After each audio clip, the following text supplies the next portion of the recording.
Assuming he continues to score like he always has, that attention is just going to continue being there right on into next season. What up, what up, what up? Welcome back to Sam Dunks, the weekly NBA show over at SlabStox. I'm your host, Sam. Please follow us on Instagram and on Twitter at SlabStox, and then click that little subscribe button here on YouTube as well. I'd really appreciate that. I'm going to be joined a little bit later in the show by SummerTimeCards. That's at SummerTimeCards over on Instagram. He's been one of the guys in the NBA card space that I really enjoy trading DMs with as we talk about different player performances and different player developments. So I wanted to bring him on and have some of that conversation here on camera. And I think you guys are really going to enjoy what we have for you. So with him, we're going to talk Luka, we're going to talk Nuggets, a few other odds and ends as well. But before we get there, a few things to discuss first.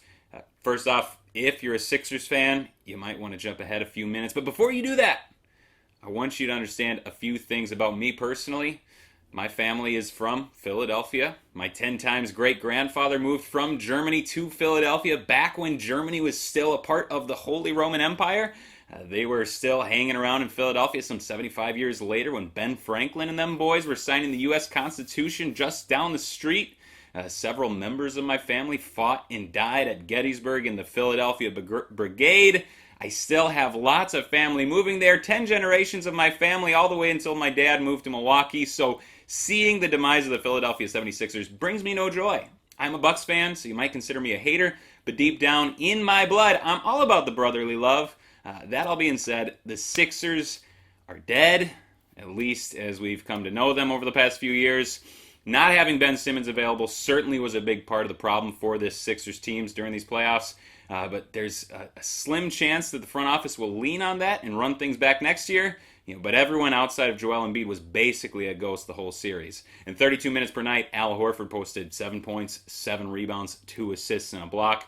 Tobias Harris had exactly one respectable shooting night as he averaged 16 points, 10 rebounds, and 4 assists while shooting only 38% from the field and 13% from deep. Those two guys are a big part of the overall problem in Philadelphia, both now and moving forward, as they are still owed a combined $217 million. They are two of the 3 most unmovable contracts in the NBA right now, the only one being more difficult being John Wall with $130 million over the next 3 years being owed to him. And this big problem rests squarely on the shoulders of the front office in Philadelphia. After Brian Colangelo was dismissed in disgrace as the team's president of basketball operations, his entire front office still remained in place in Philadelphia. In September 2018, former Sixer Elton Brand was named the new GM, but all the rumors cycling out of that front office suggest that there's really no one person in charge, and the power structure as far as the decision-making goes is kind of rather suspect. We've seen the results of that, as this team has basically completely remade every single offseason, and most recently with a few really questionable contracts, which were considered unwise even at the time of their signing, but especially now. We have yet to know if that front office is going to be accepting any of the blame for this past season. But I'm quite certain that the first major piece that's going to be headed out the door is Coach Brett Brown. While it certainly seems like the players have maybe lost some faith in him, that probably has more to do with him being in Philly for 7 years now, which is really quite a long time for an NBA head coach. He's not a perfect head coach by any means, but I think he's still a good head coach. Very pro player, also really well liked generally. He's going to land on his feet somewhere, but I'm pretty sure he's going to be scapegoated by the Sixers front office and sent packing. Maybe that's even already happened by the time you're watching this video. That wouldn't be a huge surprise. But more of the blame really just needs to rest on the front office's shoulders, and I guess we're just going to have to wait and see what happens there.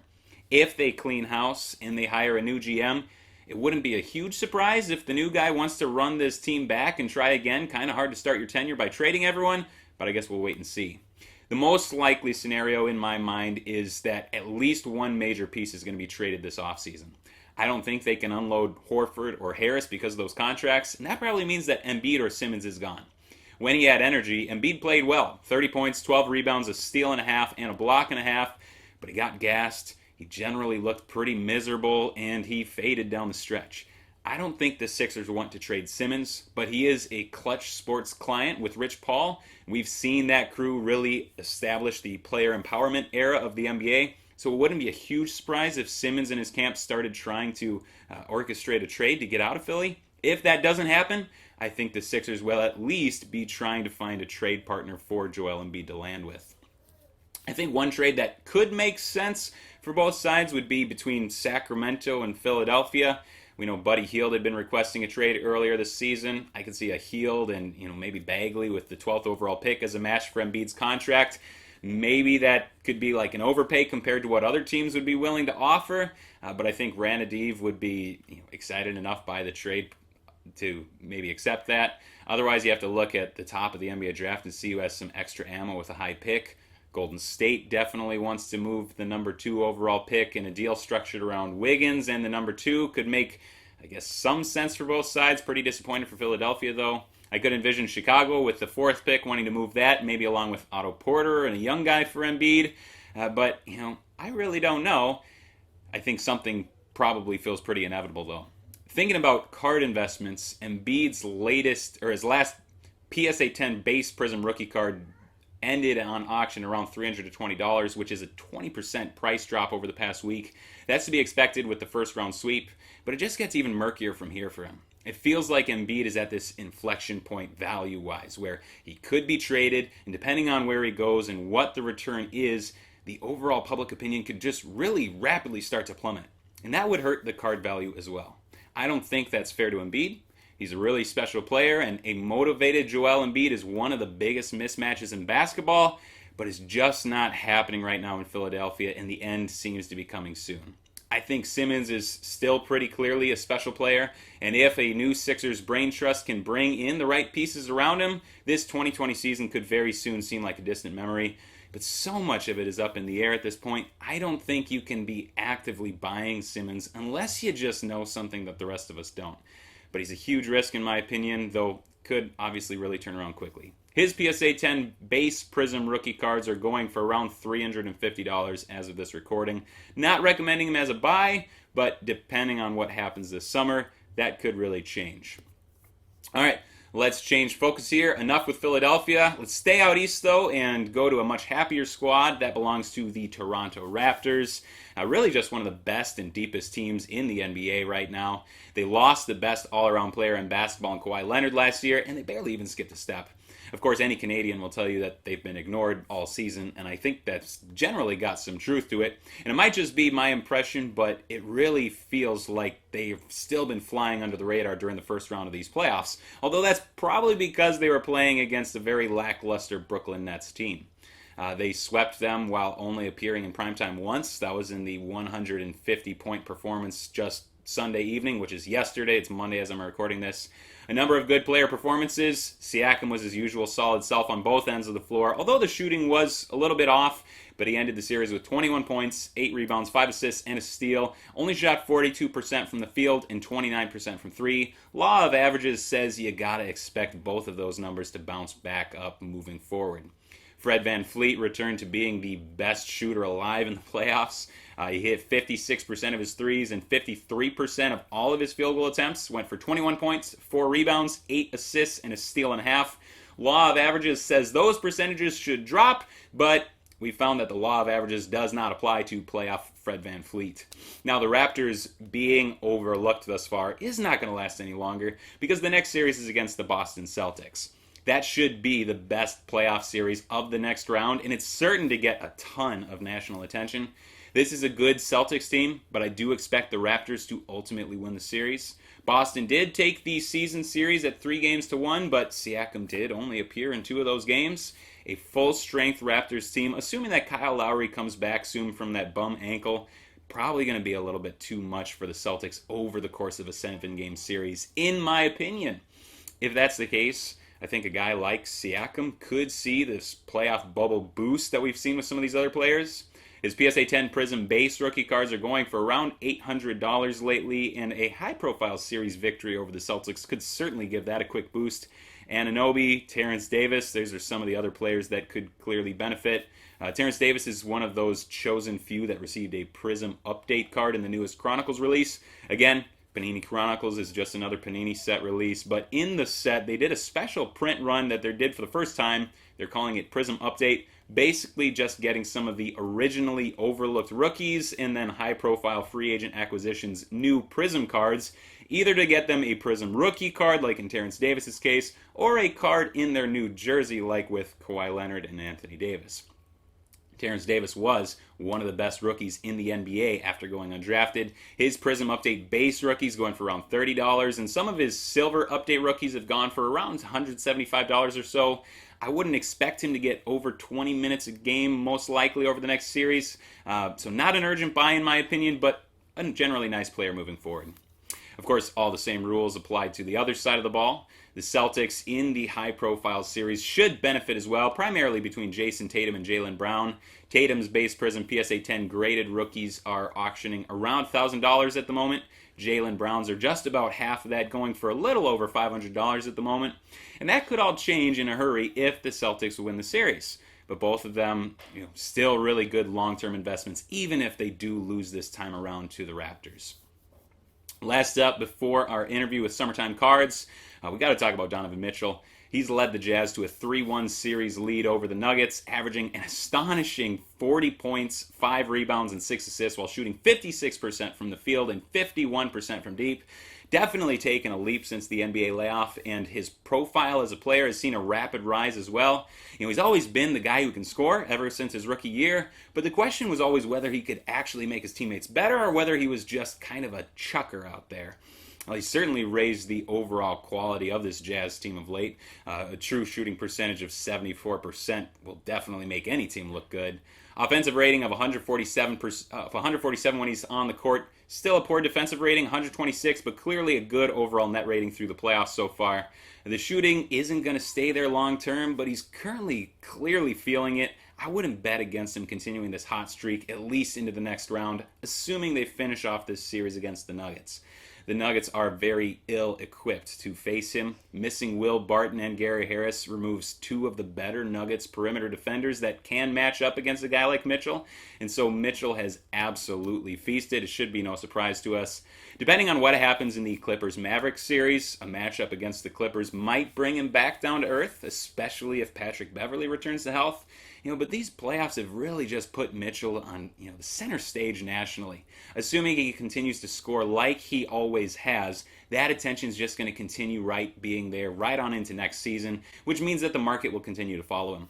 His PSA 10 base Prism rookie cards are going just a bit north of Jaylen Brown's at the moment, most recently going on accepted offers at $570, which is just a 50% increase over the past couple of weeks. Even as the shooting inevitably cools, he's still going to be a good investment moving forward. Now, just an incredibly gifted scorer, both as a shooter, creating his own shots, as well as a very under-controlled driver, and he's really raised his assist percentage over the past month, and I expect those improvements to continue. Good stuff coming out of the Donovan Mitchell camp. All right, let's get Summertime Cards in here, and we're going to talk some more playoff basketball. All right, guys, I'm here with Anthony over at Summertime Cards. You can follow him on Instagram, and it's right there at Summertime Cards. Anthony, I already know a little bit about you from having traded DMs with you over the past several months, but why don't you tell the listeners who you are, what your background in NBA is, and what you've been going on lately. Yep. Okay. So thanks for having me on. It's an honor to be on the show. I've always watched all these episodes from the beginning. But a little background on myself. I've been wagering on sports since I was 17 years old. I'm 33 now. So for 16 years, I've been doing it professionally for the better half of the last 12 years. When coronavirus hit, though, I was trying to think of ways to make a little bit of money, and I was doing pretty well with sports cards. While the NBA season was going on, I was like mixing it in because I've always been into sports cards. It's something that I've always had a passion for. Sure. Yeah. And a lot of it was kind of like by accident. I went to the National last year, and I just bought a couple of cards that I liked. I bought a Luka Doncic 2018 Prism PSA 10 and a Patrick Mahomes 2017 Prism PSA 10. Just because I liked it. I had a partner who lived in Chicago, so I visited. I went to the National, got those. I saw the incredible explosion in value. I then was picking up stuff here and there of players that I like, Trae Young being one of them. Saw the incredible gains that was making. Decided that this could be something very lucrative, something that I enjoy doing. I do collect. This is not all just about turning a profit. So there's a lot of stuff that I keep. But yeah, during coronavirus, there was nothing. There was no games. I couldn't wager on anything. So I started really getting into sports cards, and I kind of just like fell into it and have been doing it now for like 4 months, like pretty seriously buying a lot. Well, you certainly picked a good time to get into it. You've seen this explosion, over the past 6 months, and I'm sure I know from following you on Instagram and seeing what you've been getting and the flips you've been making, you've been doing good. So congratulations on all that. Thanks. So I know you watch a lot of NBA, like I do, and we've been having a ton of exciting games lately. Obviously, the biggest storyline of the past, over the past 24 hours, but over the past week has been Luka Doncic.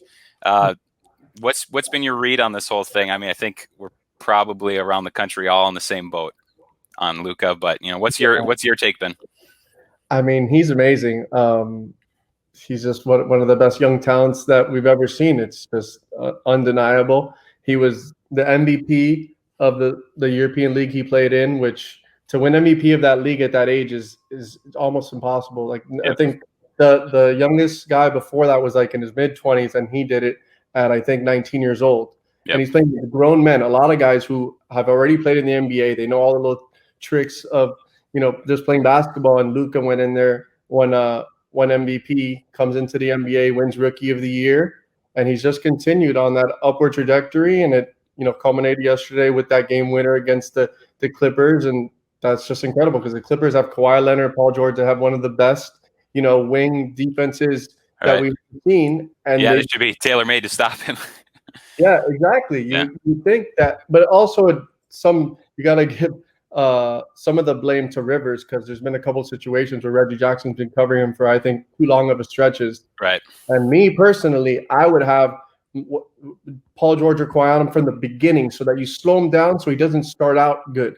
Right. But I don't know. Coaches don't really do that. I guess they want Paul George and Kawhi not to maybe exert too much energy on that side of the ball. But I think it's important because this Dallas Mavericks offense, a lot of people don't know, this is the best offense in the history of basketball in terms of statistics. Strictly statistically speaking, they are the best offensive team. So imagine, even that team with Durant, Curry, and Clay, these guys are putting up more points per possession than they did. So I really feel like you gotta try to get Luka off from the beginning, and I think it gives you a better chance to win. So some of the blame on Doc for that, but he's incredible. I think he's gonna win MVP next year for sure. He just does so much. Also, media loves giving MVP to a guy who hasn't won it yet, rather than give it to a guy who's won it a bunch. Like Giannis will probably have the same exact stats next year, and I still think they'll give it to Luka. Yeah, they get voter burnout on these guys, and a two-time winner. LeBron's kind of the rare case to win it more than twice, but most guys it's like once or twice, and then the whole nation kind of moves on, including the sports writers. And that's no knock against Giannis, but that's just the way it is. But yeah, I think you're right. Luka, it's what we're seeing from him at 21 years old. It's just we haven't seen that before. Even LeBron when he was 21. I mean, LeBron obviously at 21 was extremely special, but Luka it's almost like he's a full-fledged scorer right now. It's like he's at the the final evolution of his game, but he's only 21, and I assume a lot more is going to come.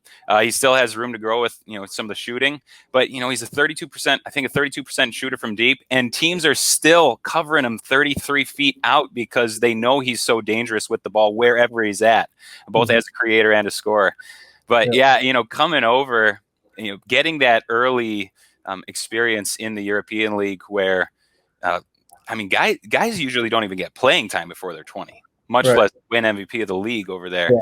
So it's like going back to the draft stuff right now. We've been having all this, retconning of the of everyone's draft opinions of him, and for me, it's like when I follow drafts, I just scout the scouting reports. So I don't actually watch these guys. I certainly wasn't watching a ton of Luka tape, but it's like at the time I was like, could be good.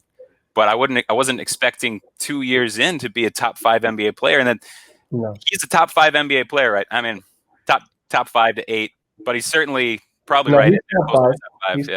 He's top 5 for sure. I mean, he impacts the game in so many ways. There's not many guys that impacted the game. And he did it yesterday on a bum ankle.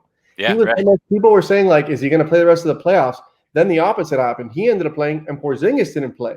Yep. And he still was able to put the team on his back against a dang good Clippers team. It was that was amazing. Yeah, one of the fun things about his game is he does not need that athleticism.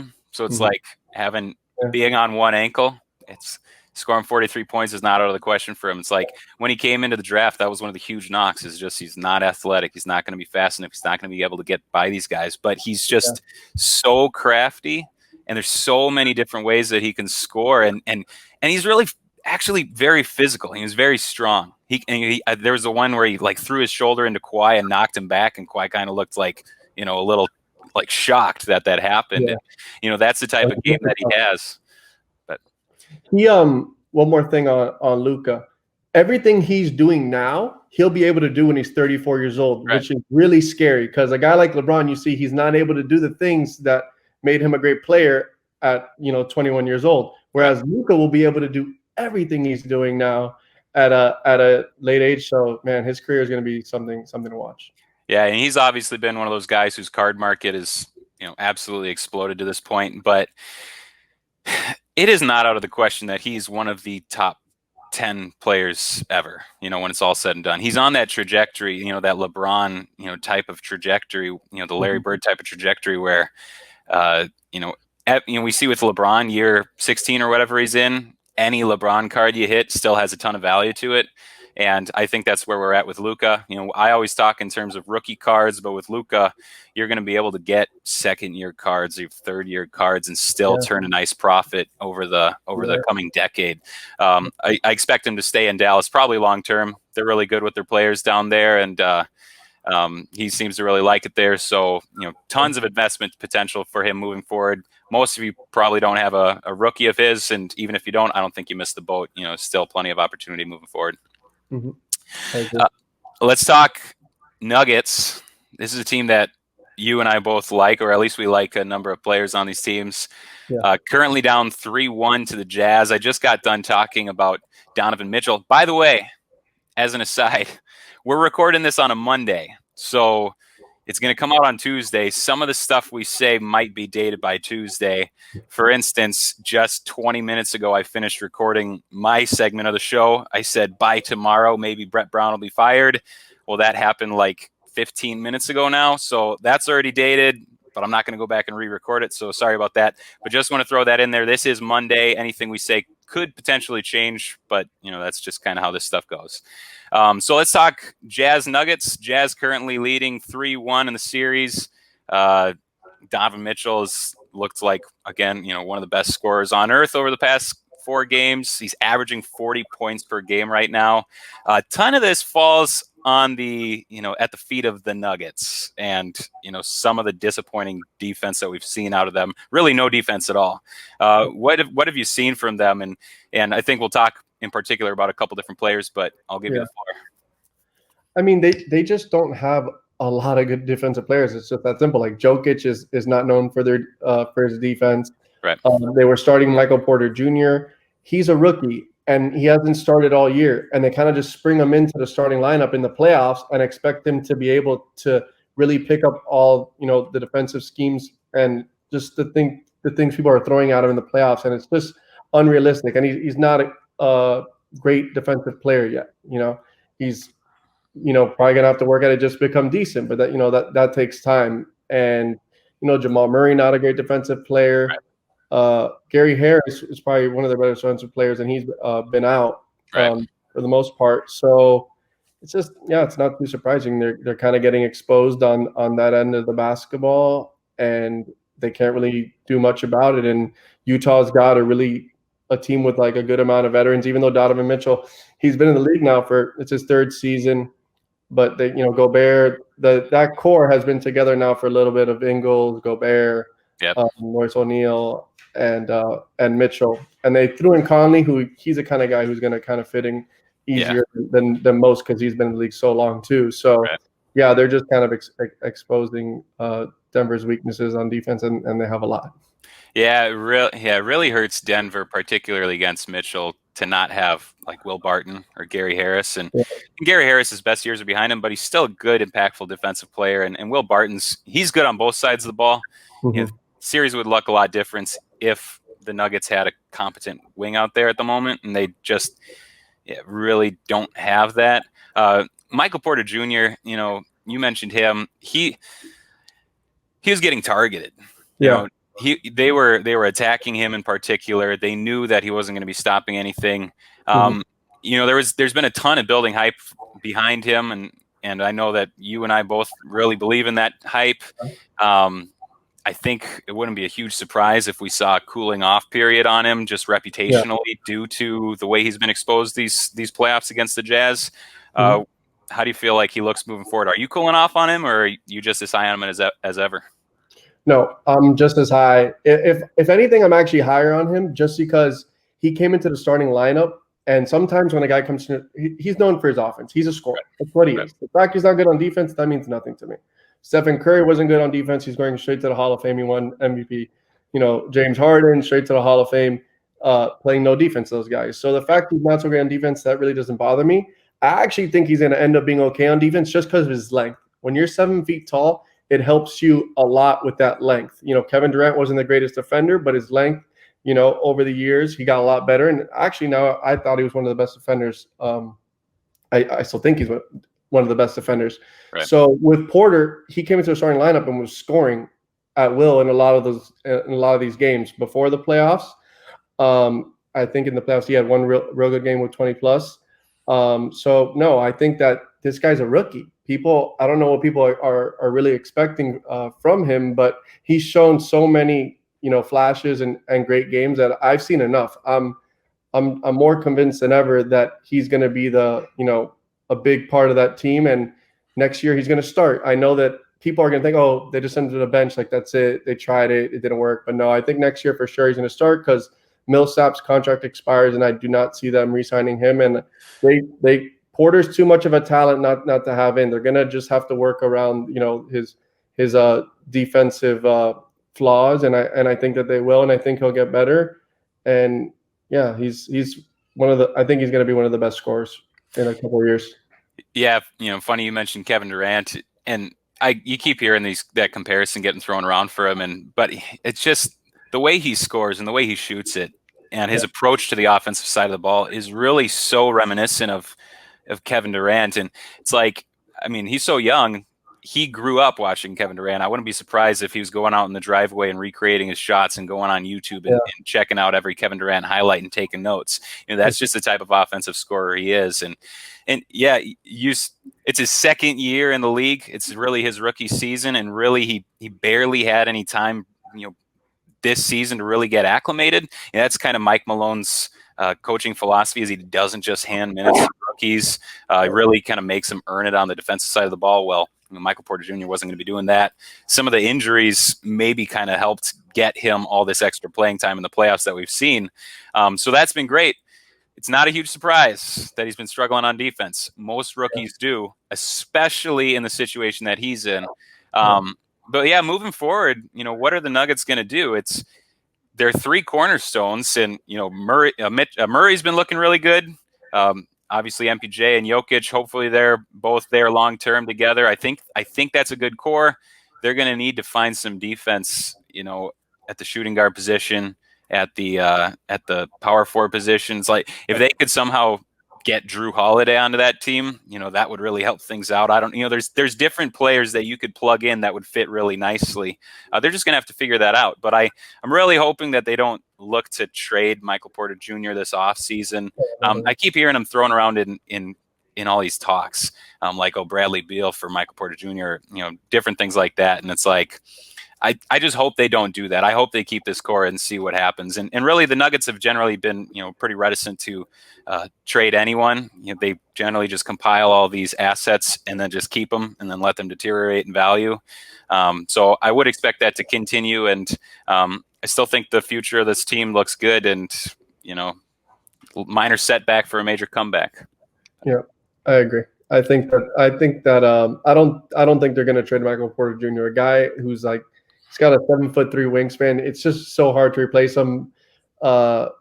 Beal's good, but Beal's so much older. He's like almost like 10 years older than him. Like that would be really, really foolish of them to do. I mean, maybe if they were like so close to winning a title and getting a guy like Beal could be like the piece that gets you there, but he's not. So I think that, I don't see them making that move. If anything, they'd get rid of one of the, Murray or Jokic, I think, even before Porter, and like blow it up rather than trade Porter for Beal. I just don't see it.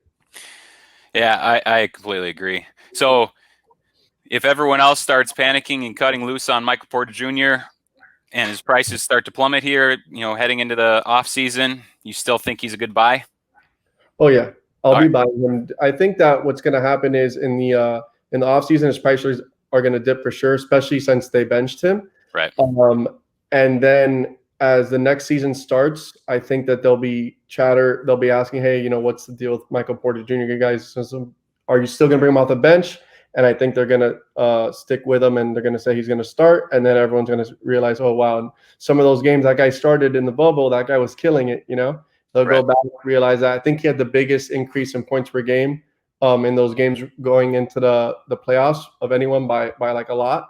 And I think people will recall that and realize, man, this guy might average like 20 points per game. That's a huge increase from I think like 8 points per game he averaged this year, and they'll be back on him. He's just the hobby loves guys like that, 7-foot guys who can shoot, who can score in a variety of ways. So I think they'll be right back on him, just like they were when he was hot, a week or so ago. And can score in bulk too. And I think he's clearly a bulk scorer. Like even in limited minutes, he was putting up 20 whatever points. It's almost a point per minute average or something like that. So it's like he's going to be good. Yeah. We've been talking about teams in the bubble, in the playoffs. Let's shift our focus outside of the bubble. I always get questions like, who's an underrated guy right now that people aren't thinking about anymore just because of the bubble situation. I know you're always thinking about, guys that no one's currently looking at. Do you have anyone in mind as, a current buy that, maybe people have cooled off on just because the lack of news about him? So this guy, he was in the bubble, but they didn't make the playoffs. Yep. I'm really big on Brandon Ingram. Yep. In the last 34 years, only 11 guys have averaged 20 prior to this season. Only 11 guys have averaged 24 points per game at 22 years or younger. And the list is just filled with Hall of Famers. It's Jordan, Shaq, Kobe, Carmelo, Durant, Anthony Davis, Derrick Rose, who won an MVP, and Townsend Booker, who, if they continue on their trajectory, they'll probably make the Hall of Fame as well. Right. And I don't think anybody, if I read you that list, nobody would throw Ingram as like the guy, but he is in there. 7'3" wingspan. Durant also really respects him. He tweets about him all the time, right, because he does get the comparisons. I think that when Durant himself is kind of like saying, yeah, this is the guy, I think that means a lot. I think Durant has a crazy high basketball IQ, and he rarely ever shouts out players like that. So I think it means a lot.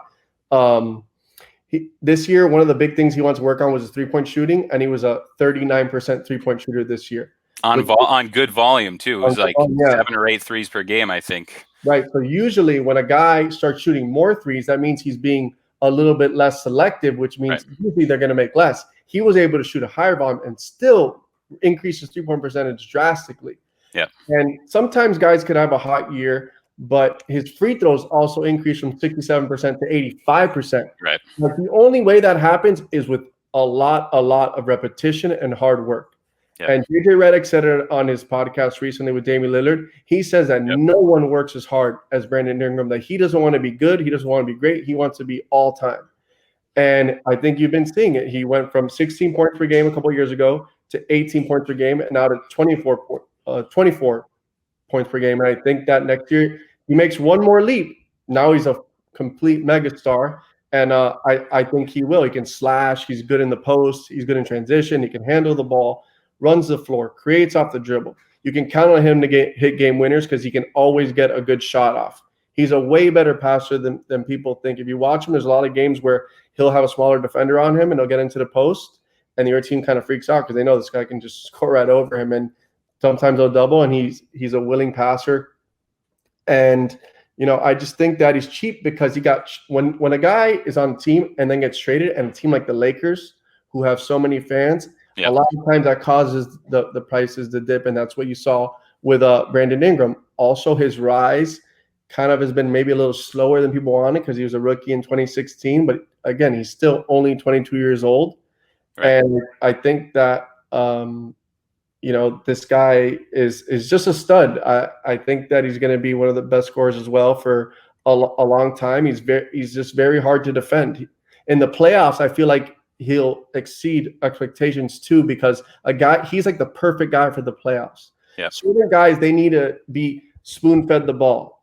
Like, let's say, like a Chris Middleton, for instance. You can't just give Chris Middleton the ball and say, hey, go get me a bucket. Right. A lot of times he needs to get it in the flow of the offense. They have to run a play for him, which when teams, they know all your plays you're running in your playoffs, it's much harder to score in that way. Whereas Brandon Ingram can kind of create on the fly. He's more creative in that manner.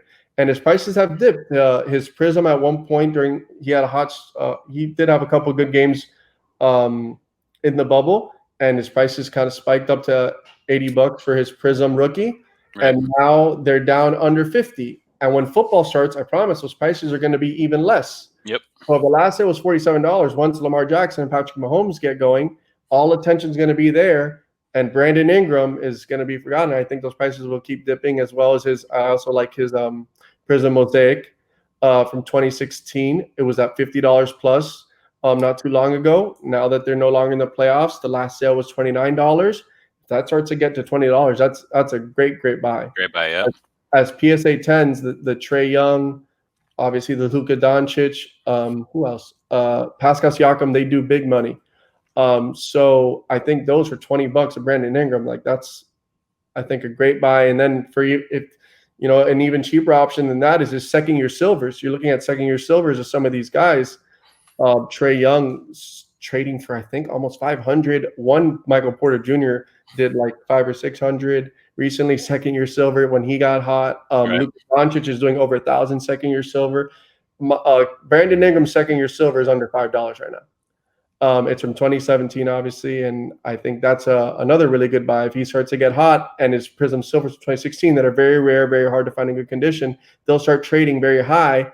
I think that the second year silver, you've seen it with other players, will also start to rise. And for under $5, I feel like it's a very, very, low cost, low risk way to get in on the Brandon Ingram market if you like him.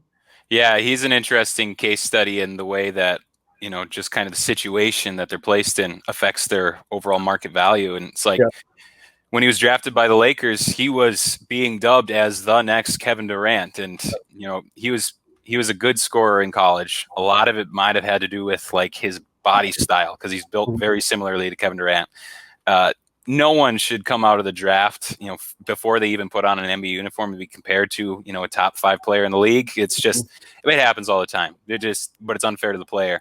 And obviously you got those built up expectations, never really lived up to them, especially in Los Angeles. And that just kind of drug down his value. Then you had Lonzo Ball get drafted and he didn't live up to it. You had some really, really bad underperforming Lakers teams. And all of this, it just has this cumulative effect on some of these good young guys and just lowering their overall profile as far as the national stage goes. Then you have LeBron James come in. What's that? Kuzma as well. Like those three guys are kind of all put together, and that team was just not winning as well. That was another big thing because his stats weren't bad. I mean, he still was putting up, scoring on over 20 on a lot of nights, and for such a young player, that's a big deal. But they weren't even close to winning because they had all these young players. It was just a mess. Yep. Then you have LeBron come in, and it's like none of those guys were living up to his standard, and clearly he gave the okay on which players he was okay with them shipping out, and Brandon Ingram was one of those. But coming to New Orleans, and it's obviously a much smaller fan base, and that's not a knock on the crowd down there, but compared to Los Angeles. But the dude's just balled out this year, and then here this year, I think his market's been hurt a little bit by the presence of Zion just being, that much more of exciting as, the newest, greatest thing. And I think Zion has a great future ahead of him too. But it's definitely taken a little dent out of Brandon Ingram's career or his overall value. I think if they keep them both long-term, they're both still super, super young. There's a ton of room to grow together. We saw Brandon Ingram make some important adjustments, especially as Zion came back. I think this team it has a lot of potential together. But even if they let him walk and he goes somewhere else and he goes to a bigger market, he's still going to have that, alpha dog scorer mentality. He's going to be efficient from everywhere. And I think generally moving forward, he's still a great investment. And, looking in some of those other areas than just like the Prism rookie or the Prism Silver rookie, it's a great opportunity for anyone that's interested in buying a maybe currently undervalued type of player. Yeah, I also think that the Zion, in a way, maybe this year it hurt him a little bit, but I think that there will be so much excitement surrounding that New Orleans team as a whole, just because no one thought they would even be in the bubble or contending for the playoffs, and they did, and they just their expectations are such that I think they can actually meet them next year. Sometimes teams get unrealistic expectations, whereas with New Orleans making the playoffs is something that they could, I think they can do next year. And I think that, also Zion prices will be crazy high. So if you want to get in on the the hot new New Orleans team, I think Brandon Ingram might benefit from that as well, because you're talking probably Zion will be back selling for $200 as Prism once the season starts, and Ingram will be a quarter of the price. So Right. I still think that in a way Zion could help his prices to an extent. And it helps that Zion probably won't be hitting the game winners on that team. It will always be Ingram. Right. Yep. Being the go-to guy at the end of the game. So that'll help. Zion will have the crazy big stat line, and Ingram might score a little bit less, but he may hit the big key clutch shots, and that matters, and the hobby takes note of those things. Yeah, I certainly think, whoever the one is hitting the buzzer beater on Sports Center in the morning, that's the guy that a pretty large, percentage of investors are going to be seeing. So yeah, I think he's positioned great, and hopefully moving forward they continue to grow together, and it's a lot of good things coming out of New Orleans. Yep. All right, well, thanks, Anthony. It's been a pleasure to host you today. I hope we can do this again sometime. Thanks to the rest of you for tuning in today. I turned into probably a little bit long of an episode, but had a lot of good content, and I hope that you enjoyed it. And as always, we'll see you next week. Thanks for tuning in. Okay, thanks for having me.